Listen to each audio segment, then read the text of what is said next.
No, they're beautiful. Yeah, they're really good. Yes, I heard you had a good Well, they paint them all. here, so if you want to sit here,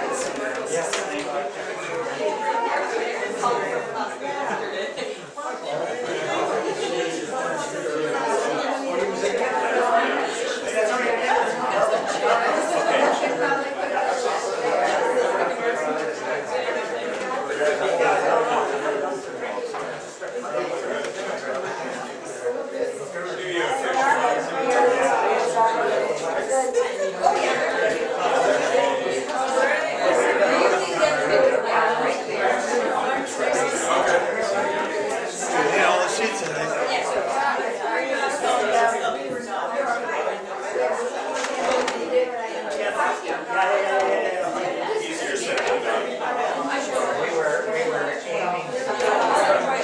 Tell your dad to come in. sit there.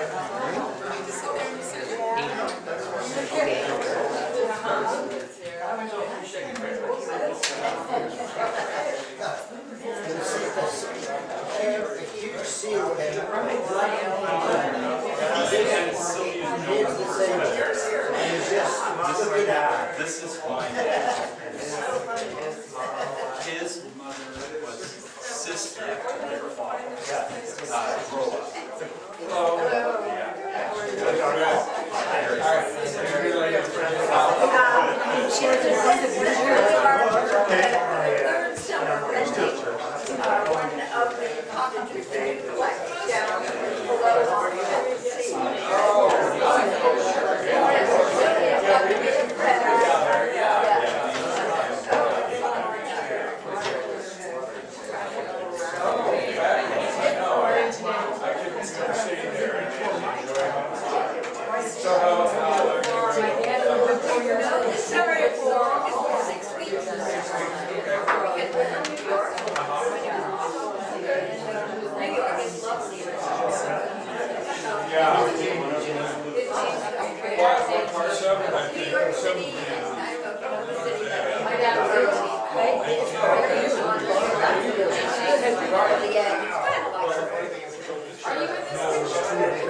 Well, I thought that was Point Rocky, it's not ice cream.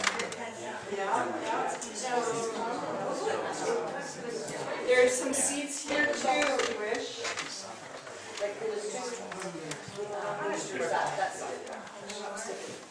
Is Terry coming?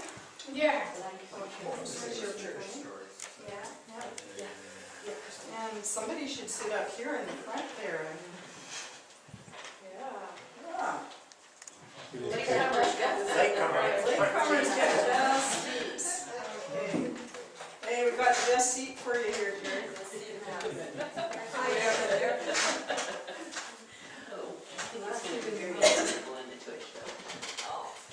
say we've got two of the best seats in the house here that have to. Anybody want one? All right. Oh, somebody can stand. No, that's all right. Thank you very much for coming. This is, I think, our fourth talk about the old houses on Point Roberts. And today we have the pleasure of talking about the Thorstenson homes. And these are two cousins, Joni Lind and Sylvia Schoenberg. And they're going to do the show. So here you are. Okay. Welcome everybody to our little talk about our beloved old home, the old homestead. You see a picture of it in its later years here. And that's where our family grew up. Sylvia is going to introduce it and say a few words. We had the pleasure of growing up on the old farm. Our fathers were brothers, and we still live in houses that are on the farm. So, take it away.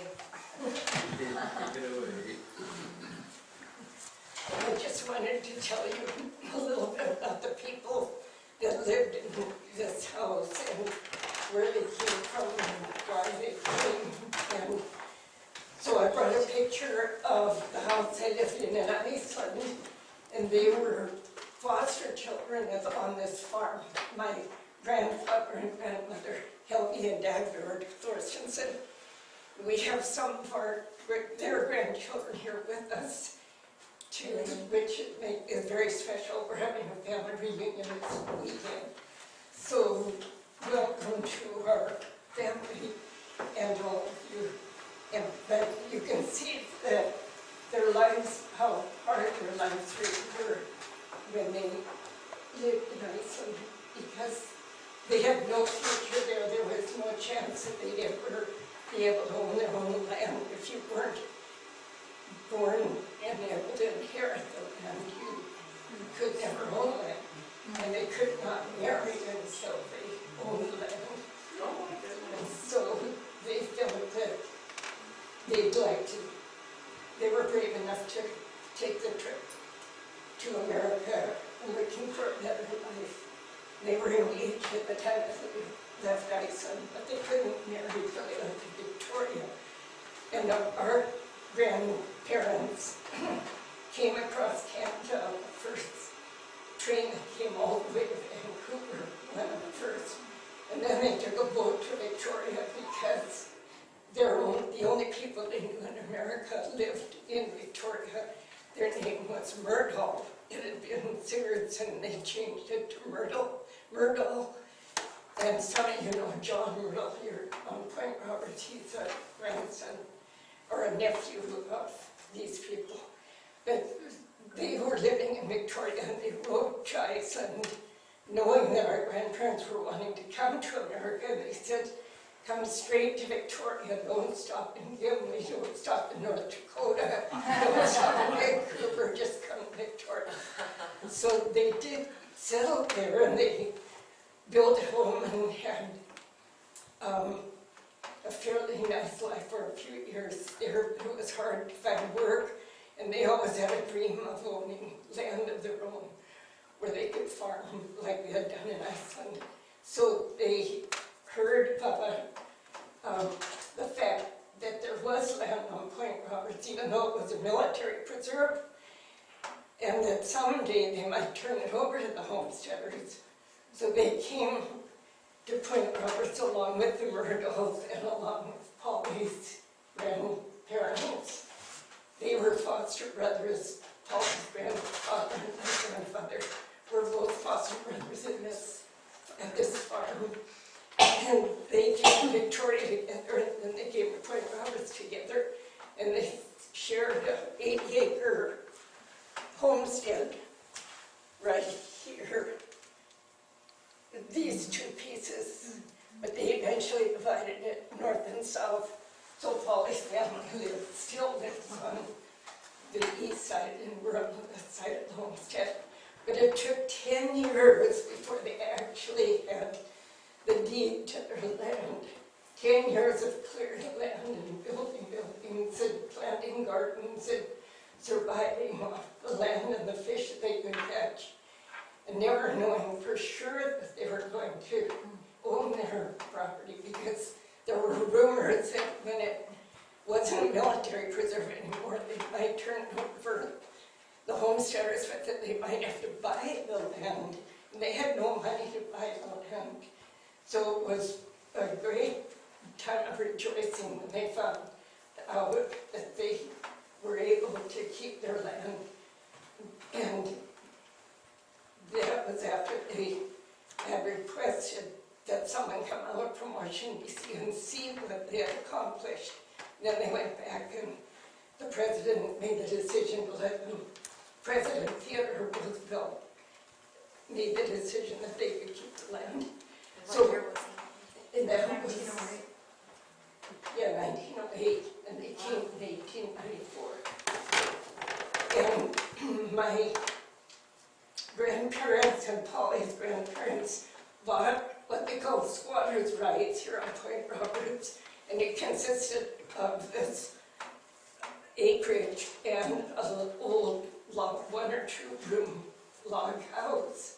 And that's where they lived for 5 years until we could finally afford to build regular houses. And most of the lumber, this is the house they built, most of the lumber was gathered from the beach where the fish traps had broken up in the winter, and all these big 2-inch by 12-inch planks stripped it onto the beach. So they picked up all this wonderful lumber, virgin lumber, and built their houses out of it. And this is one picture of the house, and this is my grandparents, Helgi and Dagger, and Lori is going to read to you from my aunt's book, which is available in the library, where she tells about the family coming to Point Roberts for my son.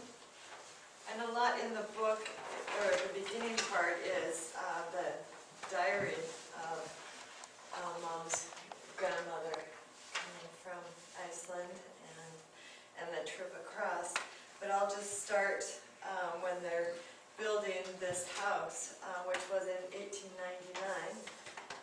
Helgi started building a new house not far from the old log house, which they had come to and lived in when they left Victoria. How long did they live? 5 years. It was built of planks from the beach with tar paper and shingles on the outside. Wallpaper over cheesecloth on the inside walls made a very comfortable home. It was finished early in 1900 at the cost of $80, which was mostly for shingles, nails, finished lumber, windows, and doors, etc. Before moving from the log house to the new house, Daga boiled every piece of clothing and washed all the furniture with hot soap suds. There were bed bugs, maybe, in the old log house when they moved in, and as they are unheard of in Iceland, she was horrified and did her best to get rid of them. Sometimes she succeeded for a while, but they always came back out of the cracks in the logs. After they moved into the new house and burned the old log house, the bugs were never seen again. Helgi and Daga were very happy in their new home, and it was always open to friends and even strangers who happened to stop by. They were welcomed, and soon the kettle was on for a friendly visit and a cup of coffee. And Paul and his family always spent Christmas Eve with Helgi and his family, and then they would spend New Year's Eve with Paul and Odni. This custom was continued even after the families had grown to between 30 and 40 members.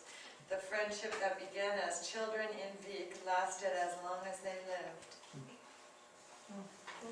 Thank you, Lord. And now, Lord, Joan's going to share her memories of the old house. Well, there are so many. the friendship that started way back then is still going on. Polly and the rest of us have such close connections still to this day, and the wonderful memories. I remember Christmas and all standing around the old pump organ in the parlor and singing Christmas carols, probably in Icelandic. And one time my father dressed up like Santa Claus. He had gotten an old pair of long underwear, and I suppose my mother dyed it red. It was pretty grotesque. And he found an old beard that they had used in a play a year or so before. It was made out of goat's hair from Largo's goats, and it smelled terrible, but he had that on, and I guess a hat and some boots, and he climbed in the window. And I wrote a poem about it, and I don't know if I can remember it, but it sort of starts in a way that he climbs into the window, and his suit was torn and tattered, and it was crimson trimmed in white. And he marched around the room. Us cousins, Lou, you probably remember, we always, the Christmas tree was always in the corner, a big tall one, and it had candles. And we were, each child was stationed by a candle. And then when the candle burned down to just a certain length, we could blow them out. And once we blew the candles out, that meant that Santa could come. And They were like birthday candles. yeah, they were. This little thing. Light them all at once, and you don't know if the tree was going to catch on fire. One time. I always remember that. Yeah. So anyway, once the candles were burned out, Santa Claus could come, and he climbed in the window, and he'd march around the room, and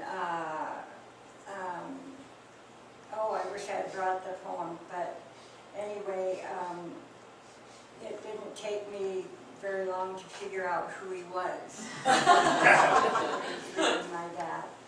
And then the presents were passed out, and it always, the house always smelled of oranges and baked goods and happiness and cigars. And it was one time our grandfather smoked a cigar, and to this day, when I smell cigar, I'm back there with my grandfather in that house at Christmas time. Let's see, I lived in that house.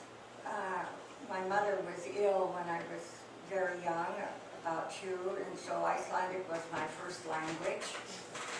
So I cut my teeth on the windowsill, and hopefully I didn't ingest too much lead.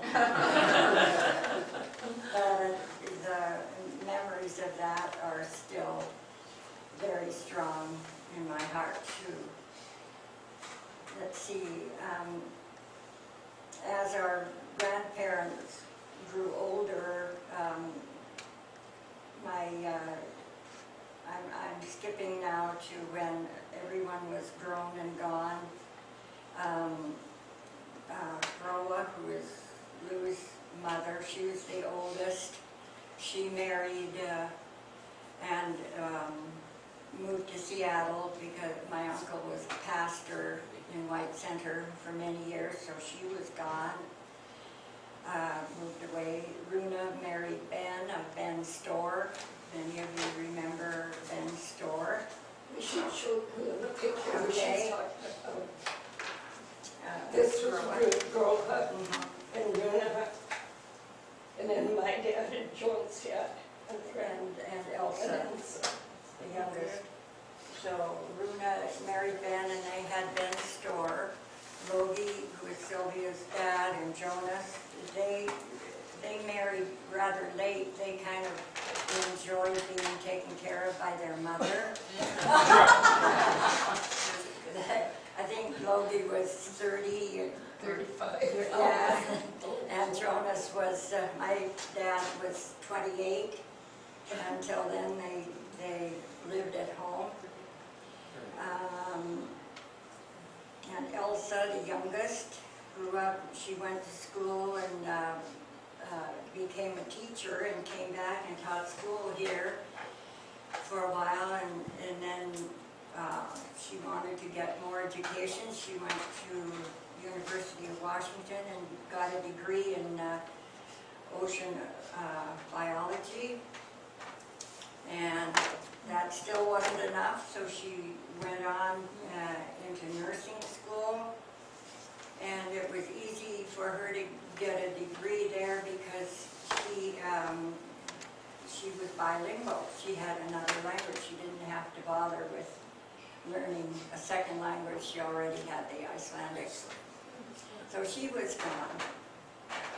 So the old folks stayed there for quite a few years until my grandmother, our grandmother, got very ill and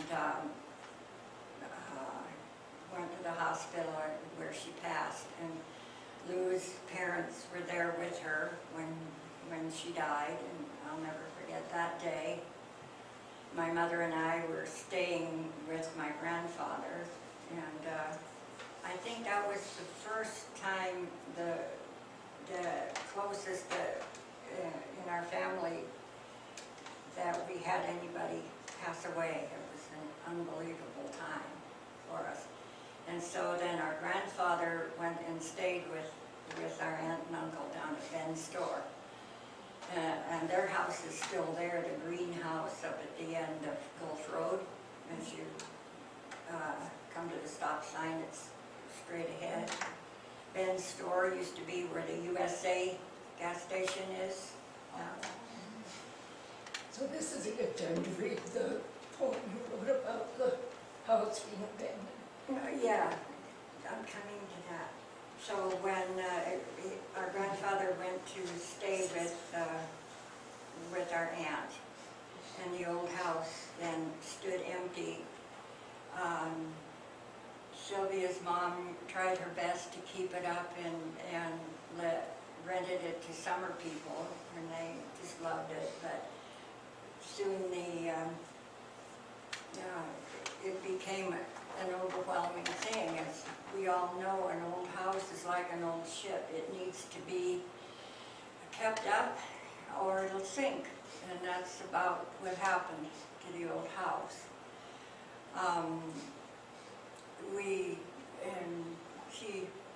About 2002, I think, we had it demolished because it was becoming a real, not only an eyesore, but it was a dangerous trap. So the man offered to have it demolished and hauled away, and at that time Sylvia's brother, my cousin, we all grew up together, we agreed to have it demolished and hauled away.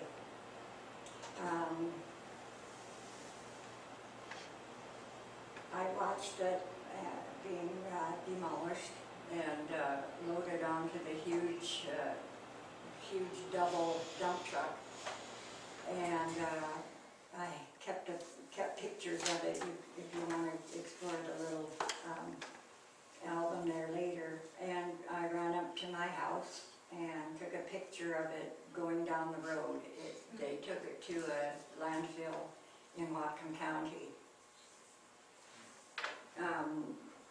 I wrote kind of a little requiem many years ago called The Old House. You stand alone and silent now your paint faded by the passage of time. Starlings and swallows abide there, strangers who know nothing of the lives you sheltered, and of those who cherished you. Long have your outbuildings vanished, yielding to crowbar or flame, and the boardwalk to your welcoming front door is no more. Only you, old house, are left to keep watch over memories. Perhaps someday you also will yield, but roses and lilacs will bloom in your courtyard every spring forever.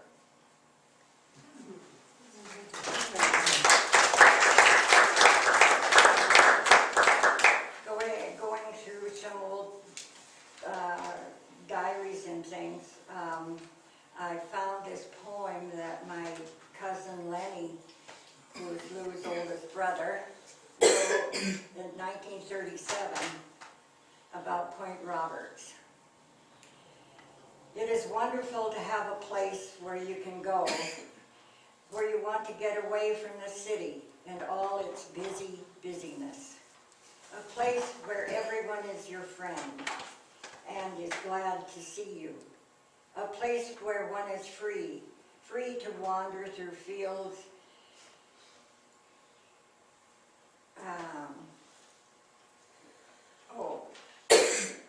can't read my writing, through fields of grain or through woods or along the beaches, and feel the hand of nature in his. A place where the moon never rises or the sun never sets except in splendor. Is it any wonder that people who have seen come to see again? My cousin Lenny Simonson, 1937. So that's kind of reflects how we all feel about Point Roberts. So I hope you enjoy looking at the pictures. There are some pictures in here, especially this one of how it looked before they added the extension. It was added for my grandparents' silver anniversary and also for the wedding of Lou's parents, Groa and Colbane. Are there any questions? Any questions or So comments? this original house, that was down by your house? Oh, yes. Yeah. Okay. Just across the orchard. Can you describe walking into the house? Can you sort of give us as though we were walking in, what rooms we would go through and what we would see? Oh, well, the front is a picture of the, oh, this is when it was so old. Walking into the kitchen door,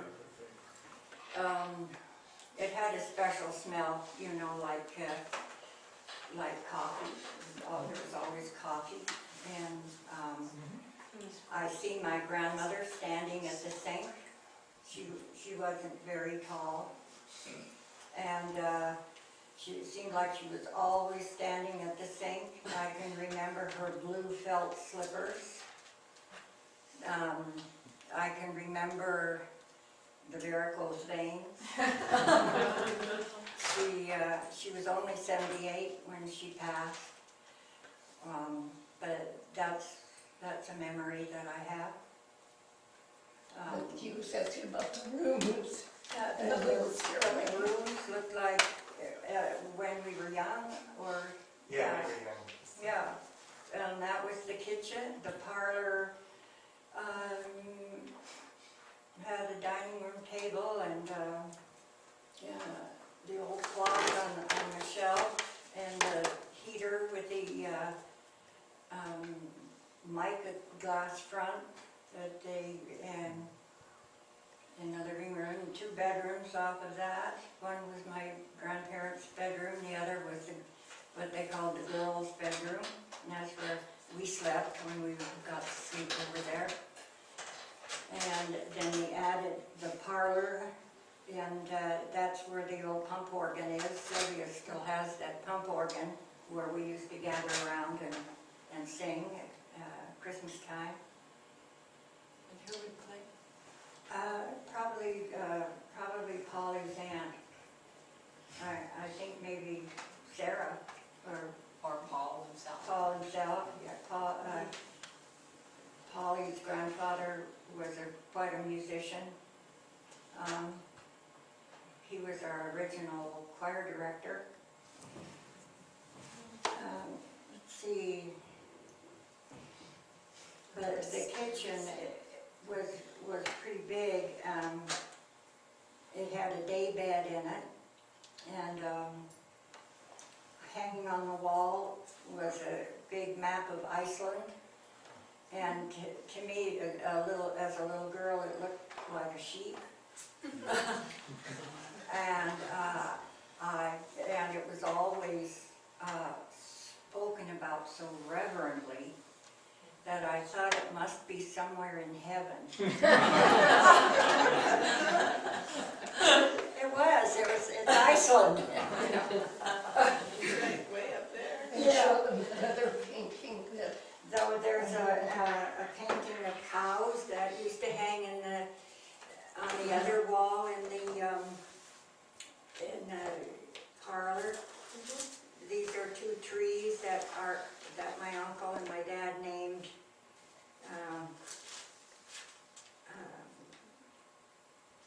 Stuka and Stesper, brother and sister. Quite a way. Keep going. And I was able to save a lot of things from, I can't find it now, but my nephew happened to be here the day before they demolished it, and we borrowed a pickup truck and went down. There it is. Thank you, Beth. The picture is still there. Wow. Hopefully, we'll have a section in the new museum display these things. So, and there was a day bed there, and I can remember, I used to, when I got older, love to come down and stay with my amma, which is grandma in Icelandic, and lie there and listen to them speaking in Icelandic, and thinking that when I reached a certain age I would automatically be able to speak it. Never happened.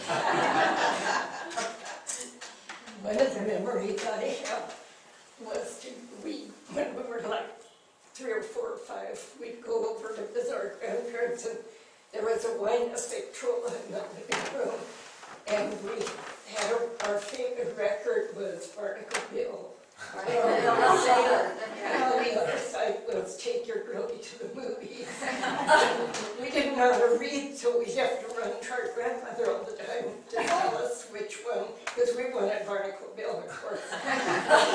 She must have gotten pretty tired of us playing the record over and over, and then her having to read the name for us. And keep it wound. Yes. Yeah. So, yeah. We have a question. Yes. Joan, when we came up to the Point Robert, we joined the Wacky Walkers. It was tough getting membership, but we managed to get elected to serve. Yes. And one day we were over at Lighthouse Park, Yes. getting ready to go on our walk, and the conversation came up about possibly building a lighthouse. Mm-hmm. And you shared with me that you were excited about that because, I don't know if you remember what you told me, is that your mother was responsible for going up to the top of the tower with My grandmother. your grandmother, My okay? Yeah, the other side of the family. That would Yes. be on my mother's side of the family. Okay, and Yeah. you mentioned that, oh, by the way, she was responsible for making sure that the lighthouse you had did its job. Yeah. She had to know how much kerosene Yeah. to take up to the top and start at the right time. Mm-hmm. That would give them give the Yes. sailors Yeah. a night apiece, Mhm. so, That was my grandma, Sarah. Yeah, she's a whole other topic. She used to live across the road here, and anyway, yeah, that was, so is that how far she walked? yeah, With she her walked pail? from here She- down to Lighthouse Park. Was there a pail of kerosene? Well, there was a truck that kept the kerosene supply. I think it was in a shed under the tower. There's a picture there of it, but yeah, and when there was no electricity on Point Roberts until about 1930. And so when Puget Sound came in, they made the lighthouse automatic, and that put my grandma out of a job. But in speaking of electricity, my other grandma in this house, my Emma, had to give up her wood stove, as did very many other ladies on Point Roberts, and they resented it. They didn't want to give up their wood stoves. And I remember that they had to have electric stoves. So I don't know how long they had to have those electric stoves, but they wanted their wood stoves back. And those wood stoves, I don't know how they did it. They put out some wonderful meals. And there was a dairy was important here too, Yeah. I believe. And you had a dairy property for looking after the cows. I'm sure you helped milk the cows and Well, all we those other used good to, things.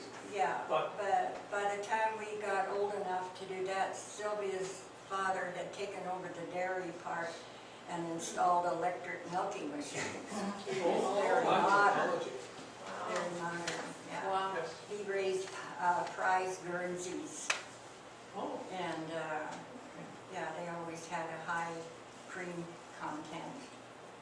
and when I mentioned where we built our house, Yeah, that was, you said what you remember about our house yeah, was you watched a calf being born, yeah. right about where the house.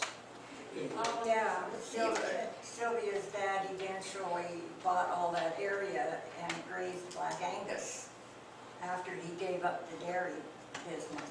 He raised Black Angus until he sold the property for the marina. So your house is probably sitting on pasture land. Yeah. Now, the greenhouse you talked about, whereabouts was it? The green. Auntie Bruno's. Oh, Auntie Bruna's house, you go straight up Gulf Road, and it's, when you come to the stop sign, you look straight ahead, Oh, and it's kind of back in the bushes there, and their store was right next door, where USA gas station is. Yeah, where did you go to school? in this building.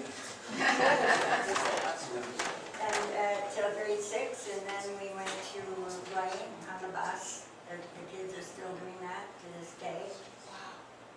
What year was this building built? It was, let's see, 1930. It was a WTA project. 36, 37. Oh, yeah. Okay, 37? Yeah. Joan and I got to move into this new building from the old building when we were just in the first grade. Yeah. Right. The old building used to be right next door there. And I don't know about you guys, but I still think of this as the new school. And it still smells the same. Joan, Yes, this was the manual arts building, remember? this was the manual arts room, yeah. So we were going to use cooking sauce. Yeah, I think one of your projects is still here. This is a project. There's another question. Yeah, hi, Karen. Edith made a remark that a couple of the young men had stayed till ripe old age, with their mom, ripe old age of 28 before they Yes, got married. yeah. Now, these days, of course, for a guy especially, that's not at all unusual. Right. And so I was wondering what age the young men typically did marry, and what about the young women? You mean our father's day? Yeah, Or- whenever I don't 28 know, was so uh, ancient. They were probably 24, 25, Yeah. but how old were your folks? 28? 20. 20, yeah. My dad was 36, I think, and my mom was 30, in their 30s. They waited a while. So, And the girls were the same? Or did girls- they get married younger? Usually it's an old guy. they got married probably about the same age. And it was unusual for couples who grew up together on the point to marry each other. Like my mother and father grew up together, and they fell in love and got married. And so I have a lot of relatives in the cemetery. That is really unusual. We should tell them if there's anyone here that hasn't heard the history.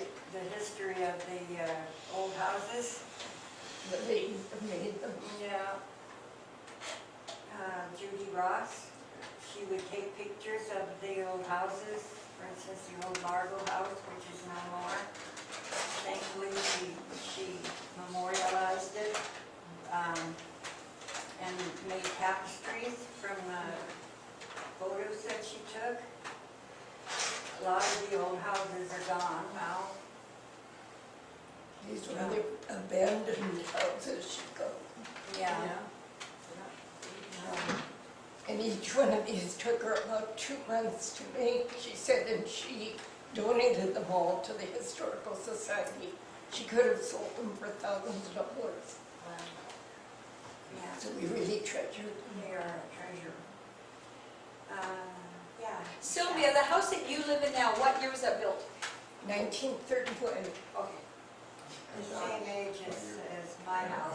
That's yours is the The same. two brothers leased a fish trap, and they were going to make their fortune in fishing using fish traps, but they only got it 1 year before they were outlawed. So they each made enough money to build their houses. And I think it was about $3,000. I have letters that my parents wrote back and forth to each other, and there's a letter from my mother to my father saying, I'm glad we walked up the hill and picked out the place where our house is going to be. And I want the kitchen to be on the northwest side. And the kitchen is on the northwest side of the house. Now, as a little girl, an Icelandic Yeah. little girl that is in Point Roberts, were you officially at that time American children, or were you? We were born in Vancouver. Because it was the nearest hospital. It was the nearest Okay. hospital. So there were already Icelandic Americans Yeah, living in Point Roberts right. And before you got. a lot of people were born here on Point Roberts, like my father, Sylvia's father. So you were considered American citizens. Your dad. My parents used to have a house down on the west side, Yeah, and my oldest brother, Len, he always, when asked by a stranger, he'd say, I was born right behind that lilac. I remember when I asked. Huge huge violet bush right in the corner of our house. I remember that. I was born right behind it.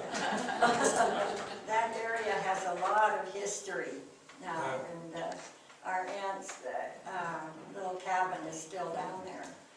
So, anyway, it was called Tinkum's Grove. So,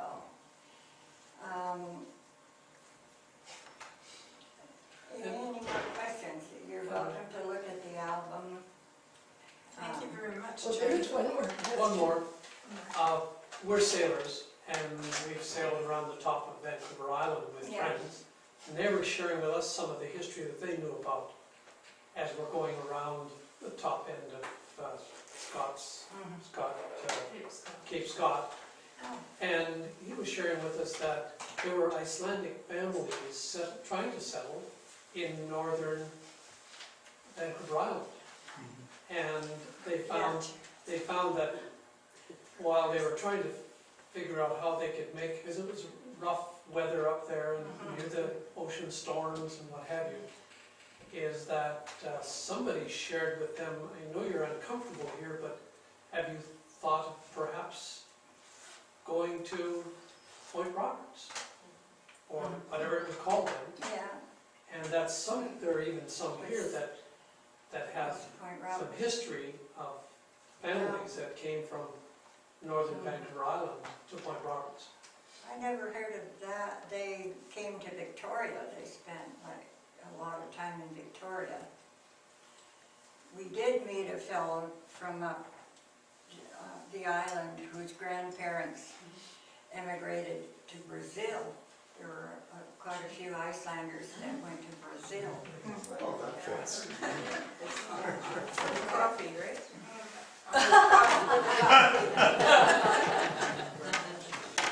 Yeah. Have you been to Iceland? Yes, we have. 3 times.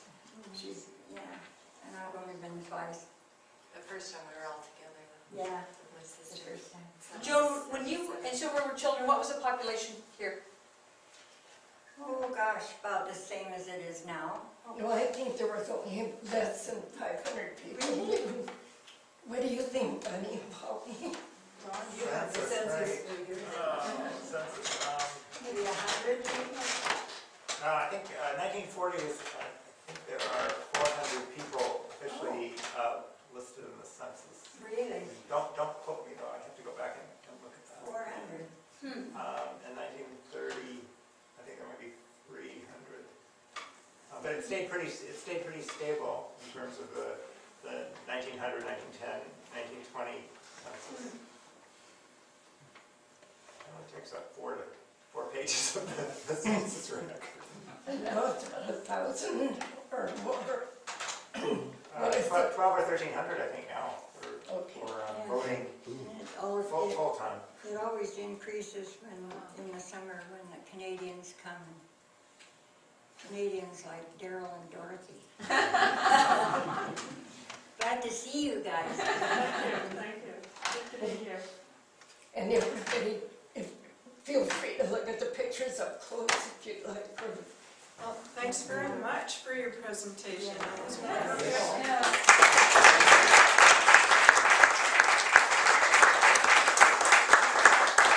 Sorry we missed last week. We were supposed to do this last week, but we both forgot or got confused. We didn't forget. We got There was a lot of confusion. But it worked out fine because so much of our family is here now. That's good. Next week, Michelle Whalen Pomada from Boundary Bay. She grew up there. She's going to speak about some of the old Whalen places. And so she'll be here then. And the very last week is kind of open. And perhaps my sister and I will do our old house again if people are interested. A lot of people missed that the first time. It was good. Okay. So, and tonight, there's a joke telling contest. So the library and the Historical Society, thank you. And feel free to look at everything you've got here and further pick these ladies' minds. They know everything. They know where the bodies are. Thank you.